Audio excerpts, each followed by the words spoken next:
What's going on, y'all? JT with a test of the Gravedigger. So what I did was I went ahead and I went from a 14 tooth that's stock to the optional 16 tooth pinion gear that they give you in the bag. You guys saw that. I noticed that in the unboxing. I just wasn't sure what stock gearing that was in there, and it was pretty easy to change this out. It's just removing 4 screws from the bottom of the chassis and the whole motor, actually the whole motor plate, everything, that, and it comes out the whole gearbox, center gearbox. So that was pretty easy. So I'm still running my 2S Smart LiPo battery in here. There's a link in the description as well for this, but I'm curious to see what kind of speeds we're going to get with this, with the 16 tooth. Make sure ain't no car coming. That would be horrible, because that's happened, believe it or not. I see a slight difference in the top end, definitely. Now y'all know we ain't breaking no speed records here. This is a monster truck, and this is actually going pretty decent. I'm going to take it off road in just a minute, but I had to test it over here, see what kind of speeds we get here, and it's going pretty decent. Two-wheel motion going on. I want to flip on concrete and scratch my body all up. It's not bad. Let's take it off road. Yeah, let's take it off road. Take it in the same turf I drove it in when I first took it out. All right, y'all. So at 16, as far as with the spur gear and stuff goes, oh, almost had it. A 16 is the highest pinion gear you can put in here. Of course, unless you change the spur gear. I'm not sure if they have optional spur gears and stuff for this. I'm not 100% sure. I have to check up on it, but I think if you guys are trying to get more speed out of it, I think the 15, which does not come with it, is going to be probably the sweet spot, because it's going to be in between, just based off of running it here. And of course, I'll run it at some point with the 15 in here. And it's windy and cold here in Georgia, so y'all gonna hear the wind come by. So then, you know, planes and everything else. I love watching this thing jump though. It's still not bad. I mean, based off of some of you guys' comments from seeing the first one run, I guess the version 1 run. Save that. Just looks like the real trucks when they do that, when it's trying to be saved and stuff. So that's what's so cool about it. You guys were saying you did see an increase in performance from this version 2, and then the version 1. So that's pretty cool. Oh, I almost saved it. Let me go get this real quick. All right, we're back.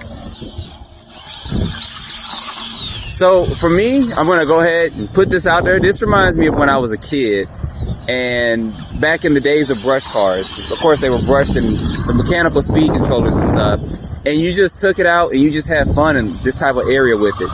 Hearing that brush motor and stuff just whizzle by. Ooh, hit that rock. And just driving it like this has just been fun.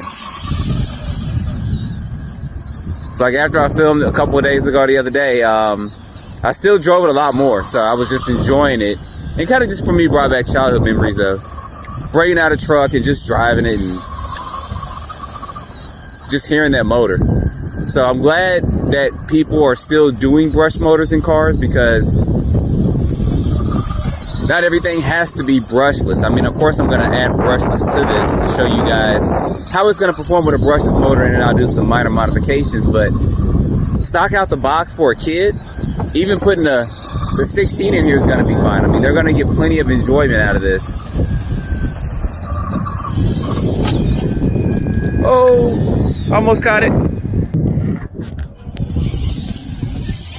Now, it will tend to flip periodically, so I think as people get to driving it more, they'll know they can't just go into a full corner unless it's like on dirt and turn. If it's on a high bite surface, like down on the grass and stuff like that, where it's getting a little bit more traction, it will tend to flip a little bit more than it will if it's on something like this dirt. So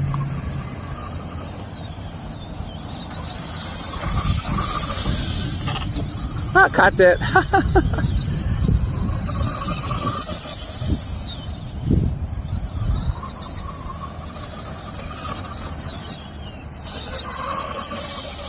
Now, comparing this to the Traxxas, I did have a Traxxas Gravedigger a while back, and although it did look a little bit wider and stuff, this actually is, for me, is a little bit more enjoyable because it is four-wheel drive, and it's a little bit more realistic than taking a Stampede and just putting a Gravedigger body on it. They did a good job of stuff on the body and changing out the tires and wheels, but I really think they should have made a different platform because they were doing good with their Monster Jam series, and they were selling a lot too, don't get me wrong, but a lot of us feel that it should have been four-wheel drive and not two-wheel drive.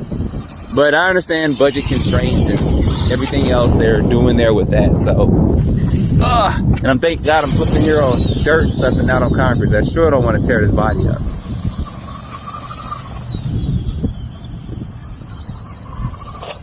Ooh! Told y'all about these rocks out here.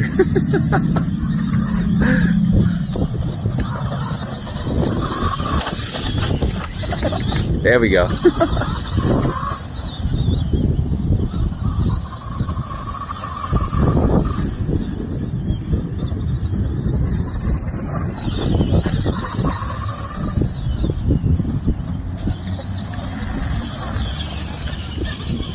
All right, y'all, that's a quick drive of this. Next time you see this, I'm gonna go ahead and try a brushless system in here, just to show you guys the difference in performance and see how the transmission holds up. Now, I'm not gonna run it on 3S with a brush system, but I will run it on 2S with a brush system. But I did want to show this to you guys with the 16.2 pinion gear. I think if you get this and you're gonna leave it brushed, I think a 15 is gonna be the sweet spot for it, because that's gonna allow you a little bit more top end than it will being with the 14 in it, but it won't be so much top end that this takes just a second more to get at the top speed. So anyway, don't forget to like, subscribe, stay tuned for more videos. Thanks for watching.